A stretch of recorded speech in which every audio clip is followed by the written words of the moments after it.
அன்பு தமிழ் நெஞ்சங்கள் அனைவருக்கும் வணக்கம். இது உங்கள் bachelor of business club channel. இன்றைக்கி இந்த வீடியோவில் முதலீடே இல்லாமல் ஒரு தொழில் செய்யணும் அப்படின்னு நீங்கள் நினச்சிங்கன்னா கண்டிப்பாக இந்த பிஸ்னஸ் நீங்கள் எடுத்து பண்ணலாம். இது ஒன்றுமே கிடையாது. நம்ம ஊரில் பார்த்திங்கன்னா எல்லா ஊர்லேயும் இருக்கக்கூடிய ஒரு மரம் தான். அதுவும் குறிப்பிட்டு சொல்லணும்னா நீங்கள் தேடி கண்டுபிடிக்கணும் அப்படின்னு அவசியம் இல்லை. நான் சொல்கிற ஒரு இடத்துக்கு போய் பாருங்கள், குறைஞ்சது 3-5 மரம்னாவது உறுதியாக இருக்கும், கட்டாயமாக இருக்கும். எல்லா ஊர்லேயுமே இருக்குது. அப்படி இல்லை அப்படின்னா இது பார்த்திங்கன்னா ஒரு சிலர் மட்டும்தான் விவசாயம் செஞ்சுருக்காங்க. அவங்கக்கிட்ட போய் நீங்கள் பார்த்திங்கன்னா ஒரு சில பொருட்களை வாங்கிட்டு வரணும். அது என்னென்ன பொருள் அப்படின்றத நான் சொல்லிடுறேன். மொத்தமே பார்த்திங்கன்னா ஒரு 4 பொருள் தாங்க. இது என்ன அப்படின்னு பார்த்திங்கன்னா பூ ஒன்று இருக்குது. அந்த பூ நமக்கு கண்டிப்பாக வேணும். அப்புறம் பார்த்திங்கன்னா பட்டை இருக்குது. அப்புறம் பார்த்திங்கன்னா வேர் அப்படின்ற ஒன்று இருக்குது. அதுக்கடுத்து கடைசியாக பார்த்திங்கன்னா அந்த மரத்தோட கட்டை. இந்த 4 பொருள் மட்டும்தான். இந்த 4 பொருள் எது ஹை டிமாண்டாக இருக்கக்கூடிய ஒரு பொருள், அதாவது கிட்டத்தட்ட எனக்கு தெரிஞ்சு நான் இப்போ சர்ச் பண்ணி பார்த்ததில்ல, எனக்கு தெரிஞ்சு இந்த பூ இருக்குது பார்த்திங்களா, இந்த பூ மட்டும்தான் கிட்டத்தட்ட 24 வருஷமாக டிமாண்ட்லேயே இருக்கக்கூடிய ஒரு பொருள் தான். ஏன் அப்படின்னு பார்த்தா இந்தியாவுக்குள்ளே 2% பேர் கூட இந்த மரத்தை வளர்க்குறது இல்லையாமாங்க. அதாவது வளர்த்தாலும் பராமரிக்கிறது இல்லையா. ரெண்டாவது இந்த 2% பேர் கூட இந்த மரத்தை விவசாயமே பண்ணுறது இல்லையா. இந்த மரத்தை சந்தன மரத்துக்கு ஈக்குவலாக சொல்கிறாங்க. அதாவது ஒரு மரம் இருந்துச்சு அப்படின்னா சந்தன மரம் கிடைக்கக்கூடிய அந்த வேல்யூவை விட இந்த மரத்துக்கு அதிகமான வேல்யூ கிடைக்கிது அப்படின்னு சொல்கிறாங்க. எப்படி அப்படின்னு பார்த்தோம்னா நம்ம ஒரு டைம் மாமரம் வைக்கிறோம் அப்படின்னா அதுலேருந்து தொடர்ச்சியாக நம்ம மாம்பழம் எடுத்துகிட்டே இருப்போம் ஒவ்வொரு வருஷமே. அதே மாதிரி தான் இந்த மரம் நம்ம வச்சுருந்தோம் அப்படின்னு பார்த்தீங்கன்னா, அதாவது நான் சொல்கிற இடத்துல கண்டிப்பாக இருக்கும். நீங்கள் போய் செக் பண்ணி பாருங்கள், அப்படி இல்லாட்டி கேளுங்க. சரி, நான் சொன்ன மாதிரி இந்த மரத்துலேருந்து பார்த்திங்கன்னா பூ அப்படின்றது ரெகுலராக நமக்கு கிடச்சிக்கிட்டே இருக்கும். அதாவது வருஷத்தில் பார்த்திங்கன்னா ஒரு 3-4 மாதம்னாவது நமக்கு இந்த பூ கண்டிப்பாக கிடச்சிட்டே இருக்கும். பட்டையும் சரி வேரும் சரி நமக்கு பார்த்தோம்னா நார்மலாக கிடச்சிட்டே இருக்கிறது தான். ஸோ வேறு அப்படின்றது பார்த்திங்கன்னா 2 வருஷத்துக்கு ஒருக்கா தான் கிடைக்கும். பட்டை அப்படின்றது ரெகுலராக கிடச்சிட்டே இருக்கும். மரக்கட்டை அப்படின்றது நமக்கு ரெகுலராக கிடச்சிட்டே இருக்கும். இதில் ஹை டிமாண்டானது ஏன் அப்படின்னு நான் சொன்னேன்னா, இந்த பூ பார்த்திங்கன்னா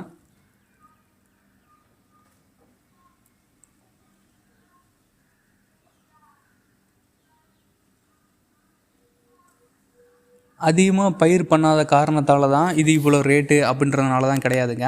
அதிகமாக பயிர் பண்ணலை அப்படின்றது ஒரு காரணம் தான். அது மட்டும் ஒரு காரணம் அப்படின்னு சொல்ல முடியாது. இதில் இருக்கிற மகத்துவம் பார்த்திங்கன்னா அதிகமான ஒரு மகத்துவம் அப்படின்னு தான் சொல்லணும். சார், நான் நார்மலாக பூ அப்படின்னு சொன்னேன். அது என்ன பூ அப்படின்னு நான் இது வரையும் சொல்லலை, மன்னிச்சுங்க, நான் சொல்லிடுறேன். பன்னீர் பூ அப்படின்னு சொல்லுவாங்க. ரெண்டாவது பார்த்திங்கன்னா பன்னீர் மரத்தோட கட்டைகள், பன்னீர் மரத்தோட வேர்கள், பன்னீர் மரத்தோட பட்டைகள், இது 4 மட்டும்தான் தேவைப்படுது. இந்த பன்னீர் பூ அப்படின்றது நீங்கள் நெட்டில் சர்ச் பண்ணி பார்த்தீங்கன்னா அது பூவை காட்டாது. அதாவது எப்படி காட்டும் அப்படின்னு பார்த்தீங்கன்னா ஒரு சின்ன ஒரு காஞ்சி போன ஒரு காயத்தான் காட்டும். அது என்ன காய் அப்படின்னு பார்த்தீங்கன்னா இந்த நீரிழிவின் நோய் இருக்குது பார்த்திங்கன்னா, அந்த நீரிழிவின் நோய்க்கு, மூட்டு சம்மந்தமான நோய்க்கு, எலும்பு சம்மந்தமான நோய்க்கு, முக்கியமாக சுகருக்கு பார்த்திங்கன்னா இந்த காயை வச்சு தான், அதாவது இந்த பன்னீர் பூவை வச்சு தான் மெடிசன்ஸே தயாரிச்சுட்டு இருக்கிறாங்க. முக்கியமாக பார்த்திங்கன்னா இந்த பன்னீர் பூ வச்சு என்னென்ன தயாரிக்கிறாங்க அப்படின்னு பார்த்தீங்கன்னா 2 விஷயம் தயாரிக்கிறாங்க. ஒன்று பார்த்திங்கன்னா எண்ணெய்கள் தயாரிக்கிறாங்க, இன்னொன்று பார்த்திங்கன்னா பவுட்ரு தயாரிக்கிறாங்க. இந்த எண்ணெய்களை வச்சு தான் அவங்க என்ன செய்கிறாங்கன்னா ட்ரீட்மெண்ட் பண்ணுறாங்க. ஸோ பார்த்திங்கன்னா இந்த பவுட்ரு வச்சு என்ன பண்ணுறாங்க அப்படின்னு பார்த்தீங்கன்னா இதில் வச்சு தான் மாத்திரைகள் தயாரிக்கிறாங்க. அதாவது காமனாக எல்லா மருந்துக்குமே பார்த்திங்கன்னா, அதாவது எல்லா மாத்திரைக்குமே பார்த்திங்கன்னா கால்சியம் அப்போ இல்லாட்டி விட்டமின் அப்படின்ற ஏதாவது ஒரு பொருள் அதில் ஆட் பண்ணி ஆகணும். ஸோ அந்த பொருள் கூட பார்த்திங்கன்னா ஏதாவது ஒரு மாத்திரையில் தான் கால்சியம் ஆட் பண்ணுவாங்க, இல்லாட்டி ஏதாவது ஒரு பொருளில் தான் ஒரு மாத்திரையில் தான் விட்டமின் அப்படின்னு ஆட் பண்ணுவாங்க. அதாவது வியாதிக்கு தகுந்த மாதிரி இது கால்சியம் ஆட் பண்ணுவாங்க, அப்போ இல்லாட்டி விட்டமின் ஆட் பண்ணுவாங்க. ஆனால் A to Z நீங்கள் எத்தனை மாத்திரை எடுத்தாலும் சரி, நீங்கள் உதாரணத்துக்கு நீங்கள் ஒரு மெடிக்கல் போங்க, அந்த மெடிக்கலில் பார்த்திங்கன்னா 1000 வகையான மாத்திரைகள் இருக்கும். அந்த 1000 வகையான மாத்திரைகள்லையுமே பயன்படுத்தக்கூடிய ஒரே பவுட்ரு என்ன பவுட்ரு அப்படின்னு பார்த்தீங்கன்னா இந்த பவுட்ரு தாங்க, இந்த பன்னீர் பூவோட பவுட்ரு தான். இந்த பன்னீர் பூவோட பவுட்ரு பார்த்தீங்கன்னா நீங்கள் ரெடி பண்ணி சேல்ஸ் பண்ண முடியாது. நீங்கள் ரெடி பண்ணாலும் அவங்க ஏற்றுக்க மாட்டாங்க. ஏன் அப்படின்னா நீங்கள் சுண்ணாம்பு ஆட் பண்ணிடுவீங்க, அப்படி இல்லாட்டி வேறு ஏதாவது ஒரு பவுட்ரு அதாவது இந்த கிளிஞ்சல் இருக்குங்கள, அந்த கிளிஞ்சல் நீங்கள் ஆட் பண்ணிடுவீங்க அப்படின்னு அவங்க சொல்கிறாங்க. அதனால பார்த்தீங்கன்னா இப்போ நான் பார்த்த ஒரு பையர் கூட என்ன சொல்லியிருக்காங்கன்னா, எனக்கு பார்த்திங்கன்னா இந்த பூவை தான் வேணும், நீங்கள் அரைச்செல்லாம் கொடுக்கக்கூடாது, நானே அரைச்சிக்குவேன். ஸோ இந்த பூ பார்த்திங்கன்னா இந்த பூவை மட்டும் எனக்கு கொடுங்க அப்படின்னு கேட்டிருக்காங்க. ஏற்றுமதி பண்ணுனா இந்த பூவுக்கு 1 கிலோவுக்கு எவ்வளோ கிடைக்கும் அப்படின்னு பார்த்தீங்கன்னா 1300 ரூபாய் இன்றைக்கி ரேட்டு கிடைக்குதுங்க.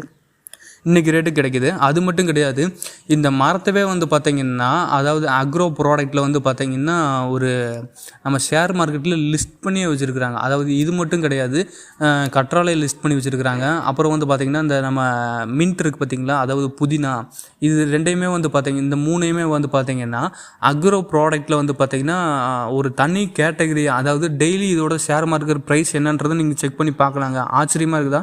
உண்மையாக அதுதாங்க. ஏன் அப்படின்னு பார்த்தா இது மூணுமே அதிகமாக பயன்படுத்தக்கூடியது எதுக்குன்னு பார்த்தீங்கன்னா மருத்துவத்துறைக்கு தான் அதிகமாக பயன்படுத்திருக்குது. அதுலேயும் இந்த பன்னீர் மரம் இருக்குது பார்த்திங்களா, இந்த பன்னீர் மரத்தில் கிடைக்கக்கூடிய இந்த 4 மரமே பார்த்திங்கன்னா, அதாவது கட்டைகள் இப்போ ஒரு சில பேர் மட்டும்தான் மருத்துவத்துறையில் பயன்படுத்துகிறாங்க. பெரும்பாலும் வந்து பார்த்திங்கன்னா ஜன்னல் கதவு தயாரிக்கிறதுக்கு, ஃபர்னிச்சர் ஐட்டம் தயாரிக்கிறதுக்கு தான் இந்த கட்டைகளை வந்து பயன்படுத்திகிட்டு இருக்கிறாங்க.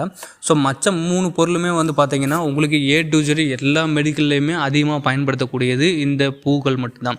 ஸோ இந்த பூ அப்படின்றது நீங்கள் நெட்டில் சர்ச் பண்ணோடனே உங்களுக்கு வந்து காயாக தான் காமிக்கும். அதாவது காய் வந்து பச்சை கலரில் இருக்கும். அந்த காய் வந்து நல்லா காஞ்சிருச்சு அப்படின்னா எப்படி இருக்கும் அப்படின்னா ஒரு லைட் ப்ரௌன் கலரில் இருக்குங்க. அதாவது பிஸ்கட் கலர் இருக்குது. அந்த பிஸ்கட் கலரில் வந்து பார்த்திங்கன்னா வெயிட் கம்மியான ஒரு காயாக தான் அந்த காய் இருக்கும்.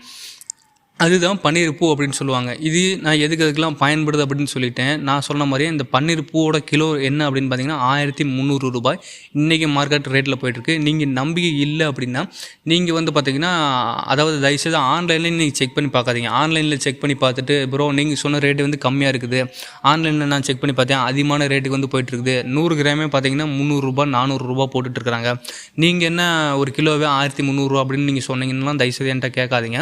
நான் சொல்கிறது வந்து பார்த்திங்கன்னா ஹோல்சேல் ப்ரைஸ். ஏன் அப்படின்னு பார்த்தோம்னா இதுக்கு முன்னாடி நான் ஒரு 4-5 வீடியோவில் இந்த வார்த்தைகளாக நான் கேட்டிருக்கிறேன். நீங்கள் என்ன ஒரு உண்மையான ப்ரைஸை நீங்கள் சொல்ல மாட்டேன்றீங்க, நீங்கள் சொல்கிறது எல்லாமே சரி நான் ஏற்றுக்கிறேன், ஆனால் ப்ரைஸ் மட்டும் பார்த்தீங்கன்னா நீங்கள் கம்மியாகவே சொல்கிறீங்க அப்படின்னு சொல்கிறேன். நீங்கள் பார்க்குறது செக் பண்ணி பார்க்குறது எல்லா ப்ரைஸுமே என்ன ப்ரைஸ்ன்னு பார்த்தா ரீட்டைல் ப்ரைஸ், அதாவது மக்கள்கிட்ட சில்லறை விலையில் விற்கிற ப்ரைஸ் தான். ஸோ 100 கிராம் 300 ரூபா 400 ரூபாய்க்கு தாராளமாக விற்கலாம். நீங்கள் விற்க முடிஞ்சாலும் தாராளமாக வீங்க. நான் சொல்கிறது எல்லாமே வந்து பார்த்திங்கன்னா ஹோல்சேல் ப்ரைஸு. அந்த ஹோல்சேல் ப்ரைஸ்லேயும் கம்மியாக இருந்துச்சு அப்படின்னா அது ஏற்றுமதிக்கு உண்டான ப்ரைஸ் தான் நான் கொடுத்துருக்கிறேனே தவிர இந்த 2 தவிர ரீட்டைல் ப்ரைஸ்லாம் நான் கொடுக்குறதே கிடையாதுங்க. அதை நம்பி நீங்கள் என்கிட்ட கேள்வி கேட்காதீங்க. ஸோ திரும்பவும் நான் சொல்லிடுறேன், நான் கொடுக்குறது எல்லாமே பார்த்திங்கன்னா ஏற்றுமதி இறக்குமதி பண்ணுறதுக்கு உண்டான விலைகள் கொடுப்பேன். அப்படி இல்லாட்டி நம்ம தமிழ்நாட்டுக்குள்ளே நம்ம இந்தியாவுக்குள்ளே நடக்கிற மொத்த வணிகத்துக்கு அந்த ஹோல்சேல் ப்ரைஸ் தான் நான் கொடுப்பேன். ரீட்டைல் ப்ரைஸ் அப்படின்றது நான் பெரும்பாலும் நான் தரதே கிடையாது. அப்படி நான் தந்தேன்னா உங்கள்கிட்ட தாராளமாக அந்த வீடியோவில் நான் சொல்லியிருப்பேன். இந்த வீடியோவில் திரும்பவும் நீங்கள் என்கிட்ட கேட்டுறாதீங்க. ஸோ நான் சொன்ன மாதிரி வந்து பார்த்திங்கன்னா இது முழுக்க கிட்டத்தட்ட ஒரு 20 வருஷத்துக்கு மேலே ஹை டிமாண்டில் இருக்கக்கூடிய ஒரே ஒரு பொருள் தான். அப்படி இருந்துச்சுன்னா எல்லாத்துக்குமே தெரிஞ்சு போயிருமே அப்படின்னு கண்டிப்பாக உங்களுக்கு ஒரு கேள்வி வரும்ல. இவ்வளோ டிமாண்டில் இருக்குது, இவ்வளோ ரேட்டுக்கும் போகுது, இது ஈஸியாகவும் கிடைக்குது, முதலீடு இல்லாமல் எல்லா ஏரியாலையும் இருக்குதுன்னு வேறு சொல்கிறீங்க. முதலீடு அப்படின்றது தேவை இல்லைன்னு அப்படி சொல்கிறீங்க. விவசாயி யாருமே விவசாயம் பண்ணுறது கிடையாது. இந்திய நாட்டிலே ஒரு 2% மட்டும்தான் இந்த மரமும் இருக்குது அப்படின்னா அது யாருக்குமே தெரியாமல் எப்படி இருக்கும், எல்லாத்துக்குமே தெரிஞ்சிருக்குமே அப்படின்னு தான் நீங்கள் நினைப்பீங்க. இது மெடிக்கல் ஃபீல்டுக்கு போகிறனால மட்டும் கிடையாதுங்க. இந்த மரத்தில் இவ்வளோ தூரத்துக்கு சேல்ஸ் நடக்குது அப்படின்றனால, அதாவது உள்ளூரில் வந்து இதோட சேல்ஸ் அப்படின்றது கம்மி. ஏன் அப்படின்னு பார்த்தீங்கன்னா இதை வாங்குறது யார் வாங்கிட்டு இருக்கிறா, நாட்டு மருந்து கடையில் தாங்க அதிகமாக வாங்கிட்டு இருக்கிறாங்க. அந்த நாட்டு மருந்து கடையை விட்டால் வேறு யார் வாங்குறா, யாருமே வாங்குறது இல்லை. இதுதான் உண்மையும் கூட. இந்த நாட்டு மருந்து கடையை விட்டால் வேறு யார் வாங்குறாங்கன்னு பார்த்தீங்கன்னா இங்கேருந்து வெளிநாடுகளுக்கு ஏற்றுமதி பண்ண ஏற்றுமதியாளர்கள் தான் வாங்கிட்டு இருக்கிறாங்க. ஸோ நீங்கள் வந்து பார்த்தீங்கன்னா ஒரு பொருள் வந்து நீங்கள் ஹை டிமாண்டில் விற்கணும் அப்படின்னு நினச்சிங்கன்னா நேரடியாக ஒரு நாட்டு மருந்து கடைக்கு போங்க. அந்த நாட்டு மருந்து கடையில் என்னென்ன பொருட்கள்லாம் இருக்குதோ அந்த பொருட்கள்லாம் நீங்கள் உற்பத்தியாளர்கிட்டருந்து வாங்குங்க. அப்படி இல்லாட்டி நீங்களே உற்பத்தி பண்ணுங்கள். அப்படி இல்லாட்டி ஹோல்சேல் ப்ரைஸுக்கு நீங்களே பை பண்ணுங்கள். பை பண்ணிவிட்டு டன்னேஜ் கணக்கில் நீங்கள் என்ன பண்ணுங்கன்னா ஒரு ஐஇ கோடு போட்டுட்டு நீங்கள் இங்கேருந்து நேரடியாக ஏற்றுமதி பண்ணுங்கள். அதாவது இந்த மாதிரி முதலீடு இல்லாமல் பண்ணக்கூடிய தொழில்கள் இருக்குது அப்படின்னு கேட்பீங்க, இல்லை மூலிகை சம்மந்தமான தொழில்கள் இருக்குது அப்படின்னு கேட்பீங்க. அப்படி இல்லாட்டி கம்மியான முதலீட்டில் அதிகமான லாபம் கிடைக்கணும் அப்படின்னு நினைப்பீங்க. அதாவது 1000 ரூபா நான் ஒரு கிலோவுக்கு போட்டேன்னா எனக்கு 5000 ரூபா கிடைக்கணும் அப்படின்னு ஒரு பேராசை எல்லாம் கேட்பீங்களா? கண்டிப்பாக அந்த மாதிரி எல்லா தொழில்களுமே இருக்குதுங்க. அந்த தொழில்கள் எல்லாமே நமக்கு தெரியறதில்ல, தெரிஞ்சவங்களும் அதை வெளியில் வந்து சொல்கிறது இல்லை. இதுதான் உண்மையும் கூட. அதுக்கு ஒரு உதாரணம் தான் இந்த பிஸ்னஸ்ஸு. இது மட்டும் கிடையாது, கற்றாழையில் இருக்குது. அந்த கற்றாழை மட்டும் கிடையாது, புதினா அப்படின்ற ஒன்று இருக்குது. புதினாவோட வந்து பார்த்திங்கன்னா அந்த நம்ம மிளகு இருக்குது பார்த்திங்களா, அந்த மிளகும் இருக்குது. மிளகுன்றது காமனாக எல்லாத்துக்கும் தெரியும். ஆனால் அந்த மிளகு வந்து போகிற ஒரு இடம் எங்கே அதிகமாக சேல்ஸ் ஆகுது, எங்கே அதிகமாக வாங்குறாங்க அப்படின்றது யாருக்கும் தெரியாது. அது ஒரு ரிசர்ச் நான் பண்ணிட்டுருக்கிறேன். அது கரெக்டாக பண்ணி முடிச்சதுக்கப்புறம் நான் உங்களுக்கு சொல்கிறேன். ஸோ நான் அந்த மாதிரி சொல்கிற மாதிரி முதலீடு போடாமல் அதிகமான லாபம் கொள்ளை லாபம் எடுக்கணும் அப்படின்னா, யாருக்கும் தெரியாத ஒரு பிஸ்னஸை நான் பண்ணணும் அப்படின்னு நினச்சிங்கன்னா, நான் சொன்ன மாதிரி நீங்கள் ஒரு நாட்டு மருந்து கடைக்கு போங்க. அங்கே உங்களுக்கு பிடிச்ச ஒரு 5 பொருளை மட்டும் நீங்கள் சூஸ் பண்ணுங்கள். அந்த 5 பொருளை நீங்கள் ஹோல்சேலாக பை பண்ணுங்கள், இல்லாட்டி உற்பத்தி பண்ணுங்கள். உற்பத்தியாளர்கிட்டருந்து நீங்கள் மொத்தமாக கூட வாங்குங்க. வாங்கிட்டு ஒரு ஐஇ கோடு வந்து வாங்குங்க. அதாவது இம்போர்ட் எக்ஸ்போர்ட் கோடுன்னு சொல்லுவாங்க. கிட்டத்தட்ட வந்து பார்த்திங்கன்னா ஒரு 3000 தான் செலவாகும். அப்புறம் வந்து பார்த்திங்கன்னா ஒரு ஜிஎஸ்டி வந்து போட வேண்டியிருக்கும். போட்டுட்டு நீங்கள் ஆன்லைன்லேயே பையர் வந்து சூஸ் பண்ணி பாருங்கள். அதாவது நீங்கள் கவர்மெண்ட் வெப்சைட்லேயே உங்களுக்கு நிறைய பையர்ஸ் இருக்காங்க. அவங்ககிட்ட நீங்கள் காண்டாக்ட் பண்ணுங்கள். அவங்க வந்து கொஞ்சம் எக்ஸ்பீரியன்ஸான ஆளா அப்படின்றத பார்த்துட்டு உங்களோட ஃபஸ்ட்டு ஆர்டர் வந்து கண்டிப்பாக அவங்க உங்களுக்கு கொடுப்பாங்க. இன்றைக்கி வந்து பார்த்தோம்னா அந்த மாதிரி மொத்த பையர் எல்லாமே, அதாவது வெளிநாட்டிலேருந்து நம்ம நாட்டில் இருக்கிற பொருட்களை கேட்கக்கூடியவங்க எல்லாமே என்ன செய்கிறாங்கன்னு பார்த்தீங்கன்னா, எனக்கு பழைய ஆட்கள்லாம் தேவையில்லை, புது ஆள் தான் வேணும் அப்படின்னு சொல்கிறாங்க. ஏன் அப்படின்னு பார்த்தீங்கன்னா, புது ஆள்கள் நல்லா தரமாக கொடுக்குறாங்க. அது மட்டும் கிடையாது, நல்ல பேக்கிங்லேயும் கொடுக்குறாங்க. அது மட்டும் கிடையாது, பெரிய கம்பெனியை விட புது ஆட்கள் தான் இன்றைக்கி கம்மியான ப்ரைஸ் கொடுக்குறாங்க. அதனால தான் அந்த மாதிரி வெளிநாட்டு பையர்ஸ் எல்லாமே என்ன பண்ணுறாங்கன்னு பார்த்தீங்கன்னா, புது ஆளுலேருந்து அதிகமாக தேடி போகிறாங்க. உங்களுக்கு எப்படி பார்த்தாலும் ஒரு வருஷத்துக்கு ஒரு 10 ஆர்டர் கிடச்சிச்சுன்னா, அதாவது மாதத்துக்கு ஒரு ஆர்டர் அப்படின்ற மணிக்கு வருஷத்துக்கு உங்களுக்கு குறைஞ்சது ஒரு 10 ஆர்டர் கிடச்சுன்னா போதும். கண்டிப்பாக நீங்கள் லட்சாதிபதி ஆகிறது உறுதி. இதே மாதிரி முதலீடு இல்லாமல் வேறு ஏதாவது பிஸ்னஸ் இருக்குதுன்னு நீங்கள் கேட்பீங்க. அந்த கேட்கறக்காக தான் நான் சொல்கிறேன். அது மட்டும் கிடையாது, இவ்வளோ தூரத்துக்கு போகுது யாருக்குமே தெரியாமல் இருக்குமா அப்படின்லாம் நீங்கள் பல கேள்வி வந்து உங்கள்கிட்ட இருந்துகிட்டு இருக்கும். நீங்கள் கமெண்ட்லேயும் கேட்கணும்னு நினைப்பீங்க. அதுக்கு முன்கூட்டியே தான் நான் சொல்கிறேன். எல்லாத்துக்குமே தெரியுங்க இந்த தொழிலை பற்றி. ஆனால் என்ன செய்கிறாங்கன்னா, இது எங்கே போய் கிடைக்க போகுது, நாம் எங்கே போய் வாங்க போகிறோம் அப்படின்னு தான் நினைப்பீங்க. அதாவது இந்த வீடியோவில் இதுவரையும் நான் எங்கே கிடைக்கும் அப்படின்றத நான் சொல்லலை. இதுக்கு மேலே நான் சஸ்பென்ஸ் வைக்கல, உங்களுக்கு நான் சொல்லிடுறேன். அதாவது உங்களோட பள்ளிக்கூடம் இருக்குது பார்த்தீங்களா, எல்லா ஊர்லேயுமே பார்த்தீங்கன்னா கவர்மெண்ட் ஸ்கூல் அப்படின்னு ஒரு ஸ்கூல் இருக்குது. அந்த கவர்மெண்ட் ஸ்கூலில் வந்து குறைஞ்சது 3லேருந்து 5 மரமாவது இந்த மரம் இருக்குது. நான் ஃபஸ்ட்டு இந்த பையர் கேட்டோன்னே அந்த பையர் வந்து பார்த்திங்கன்னா அந்த பிக்சர் போட்டிருந்தாரு. இந்த பிக்சரை நம்ம எங்கேயோ பார்த்துருக்குறோமே அப்படின்னு சொல்லி எனக்கு ஞாபகம் வந்ததுக்கப்புறம் தான் நான் கவர்மெண்ட் ஸ்கூலில் வந்து படித்தேன். கிட்டத்தட்ட ஒரு 4 ஸ்கூலில் மாறி படித்தேன்.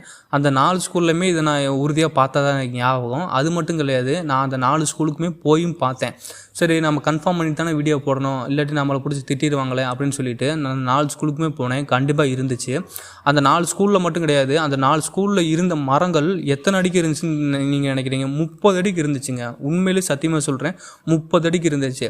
அதோட பட்டைகளையுமே பார்த்திங்கன்னா சந்தன கலரில் தான் இருக்கும். பட்டையும் சரி கட்டையும் சரி சந்தன கலரில் தான் இருக்கும். அதோட கட்டையில் அந்த பட்டையை நீங்கள் விரலை வச்சு நோண்டி பார்த்தாலே அதில் ஈரத்தன்மை அப்படின்றது கண்டிப்பாக இருக்குது. அந்த பூக்கள்லாம் பார்த்திங்கன்னா தனித்தனியாக கீழே விழுந்து கிடக்கும். அதாவது நார்மலாக மல்லிகைப்பூ இருக்குது பார்த்திங்களா, மல்லிகைப்பூவில் கீழே இருக்கிற காம்பு மட்டும் நல்ல நீளமான ஒரு சைஸில் இருந்துச்சுன்னா எப்படி இருக்குமோ அதே மாதிரி தான் அந்த பூவும் இருக்கும். நான் இது எல்லாத்தையுமே பார்த்திங்கன்னா உங்களுக்கு டிஸ்பிளேயில் கொடுத்துருக்கேன், நீங்கள் செக் பண்ணி பாருங்கள். உங்கள் கவர்மெண்ட் ஸ்கூலில் நீங்கள் இருக்கிற ஊரில் கவர்மெண்ட் ஸ்கூல் இருக்கும், அந்த ஊரில் போய் இந்த மரத்தை நீங்கள் பாருங்கள். இதோட பூவை மட்டும் நீங்கள் பார்த்துட்டிங்கன்னா அந்த மரத்தை கண்டுபிடிச்சி போடுவீங்க. ஏன் அப்படின்னு பார்த்தோம்னா, இந்த பூ வந்து வேறு எந்த மரத்துக்குமே கிடையாது, இந்த மரத்தில் மட்டும்தான் இருக்கும். ஸோ வந்து பார்த்திங்கன்னா உங்கள் கவர்மெண்ட் ஸ்கூலில் போய் நீங்கள் செக் பண்ணி பாருங்கள், கண்டிப்பாக இருக்கும். ஒரு மரத்தில் வந்து பார்த்திங்கன்னா 5 கிலோ நீங்கள் எடுத்தாலே போதும். அதாவது நீங்கள் வேர் மட்டும் பார்த்திங்கன்னா 2 வருஷத்துக்கு ஒரு டைம் தான் உங்களுக்கு அந்தளவுக்கு கிடைக்கும். அதாவது வேர் வந்து பார்த்திங்கன்னா ஆணி வேற கீழே போகக்கூடியது. அதனால தான் இது 30 அடி உயரம் வரையும் போகும். ஸோ அந்த ஆணி வேர் வந்து பார்த்திங்கன்னா ஒரு 2.5 அடியிலேருந்து 3 அடிக்கு கீழே நீங்கள் தோண்டணும். அதாவது தரை மட்டத்திலேருந்து ஒரு 2 அடியிலேருந்து 2 அடிக்கு கீழே நீங்கள் தோண்டுனீங்கன்னா ஒரு வேர் வந்து கிடைக்கும், ஆணி வேர். அந்த ஆணி வேரை மட்டும் நீங்கள் எடுத்திங்கன்னா போதும். அந்த ஆணி வேருக்கு எவ்வளோ ரேட்டு போகுது அப்படின்னு பார்த்திங்கன்னா 240 ரூபா கிலோ வந்து ரேட்டு போகுது. ஸோ அது வந்து பார்த்தோம்னா நமக்கு ரெகுலராக கிடைக்கக்கூடிய ஒரு பொருள் கிடையாது. ஆனால் மிச்சது எல்லாமே பார்த்திங்கன்னா ரெகுலராக கிடச்சிட்டே இருக்குது. உங்களுக்கு கிடைக்கலாட்டி இது நீங்கள் எங்கே போய் மொத்தமாக வாங்கணும், இதோட உற்பத்தியாளர்கள் யார், இதோட விவசாயிகள் யார் அப்படின்னு நீங்கள் தெரிஞ்சுக்கணும்னு நினைப்பீங்களா, அதையும் நான் சொல்லிடுறேங்க. இந்த பூக்கள்லாம் விளைவிக்கிறாங்க பார்த்தீங்களா, பூக்கள் விளைவிக்கிறவங்க, அதாவது பூ விளைவிக்கிற விவசாயிகள், மூலிகைகள் விளைவிக்கிற விவசாயிகள், நர்சரி கார்டன் வச்சுருக்கிறவங்க, அப்புறம் வந்து பார்த்திங்கன்னா அந்த நர்சரி கார்டன்கிட்ட கலெக்ட் பண்ணுறதுக்குன்னு ஒரு சில ஃபேக்ட்ரிஸ் எல்லாமே இருக்குது. அதாவது ஒவ்வொரு மாவட்டத்துலையுமே கவர்மெண்ட் ஃபேக்ட்ரி ஒன்று இருக்குது. அது எல்லாமே பார்த்திங்கன்னா அந்த இந்த நாட்டு மருந்து கடையில் கிடைக்கக்கூடிய பொருட்கள் என்ன பொருட்கள் இருக்குதோ அது எல்லாமே பார்த்திங்கன்னா அந்த ஃபேக்ட்ரியிலேருந்து தான் தயாராகி போயிட்டுருக்கும். அதாவது கவர்மெண்ட்டாக அவங்க இதில் டேரெக்டாக சேல்ஸ் பண்ணியிருப்பாங்க. ஒவ்வொரு கவர்மெண்ட் ஃபேக்ட்ரியும் இருக்குது, அது இல்லாமல் ப்ரைவேட் ஃபேக்ட்ரியும் இருக்குது. கவர்மெண்ட் ஃபேக்ட்ரி இல்லாத இடத்துல ப்ரைவேட் ஃபேக்ட்ரியும் இருக்குது. இது எல்லாமே பார்த்திங்கன்னா நாட்டு மருந்து கடையில் கிடைக்கிறது எல்லாமே பார்த்திங்கன்னா மெடிசன் ஐட்டம் தான். ஸோ அந்த மெடிசன் ஐட்டம் எல்லா ஃபேக்ட்ரியுமே இருக்குது. ஒவ்வொரு மாவட்டத்துலையுமே ஒரு ப்ரைவேட் ஃபேக்ட்ரி இருக்கும், அப்படி கவர்மெண்ட் ஃபேக்ட்ரி இருக்கும். நீங்கள் அங்கே போய் கூட தாராளமாக பை பண்ணிட்டு வரலாம். அவங்கக்கிட்ட நீங்கள் போனீங்கன்னா 1/2 டன்னு 1 டன்னு இந்த மாதிரி தான் பை பண்ண வேண்டியது இருக்கும். ஸோ நீங்கள் அப்படியும் போய் பாருங்கள். அப்படி இல்லாட்டி நான் சொன்ன மாதிரி உங்கள் ஸ்கூலில் போய் நீங்கள் பாருங்கள். இந்த பூவை மட்டும் நீங்கள் நல்லா மனப்பாடம் பண்ணி வச்சுக்கங்க, இல்லாட்டி ஒரு ஸ்க்ரீன்ஷாட் போட்டு வச்சுக்கோங்க. உறுதியாக அந்த ஸ்கூலில் வந்து பார்த்திங்கன்னா இந்த மரம் நட்டு வச்சுருப்பாங்க. அந்த மரத்தை நீங்கள் செக் பண்ணி பார்த்தீங்கன்னா ஒவ்வொன்றுமே நீங்கள் 5 கிலோ எடுக்கலாம். அந்த 5 கிலோவை எடுத்து நீங்கள் சேல்ஸ் பண்ணுங்கள், சந்தோஷமாக இருங்க. இது மாதிரி வேறு ஏதாவது முதலீடே போடாத ஏதாவது பிஸ்னஸ் இருந்துச்சுன்னா கண்டிப்பாக உங்களுக்கு சொல்கிறேன். அதுக்கு முன்னாடி நீங்கள் என்ன பண்ணுங்கன்னா நோட்டிஃபிகேஷன் பட்டனை ஆன் பண்ணி விட்டுருங்க, சப்ஸ்கிரைப் பட்டனை கிளிக் பண்ணி விட்டுருங்க. இந்த வீடியோ பிடிச்சுன்னா லைக் பண்ணி ஷேர் பண்ணி முக்கியமாக கமெண்ட்டும் பண்ணி விட்ருங்க. எனக்கு அதுதான் ரொம்ப முக்கியமே.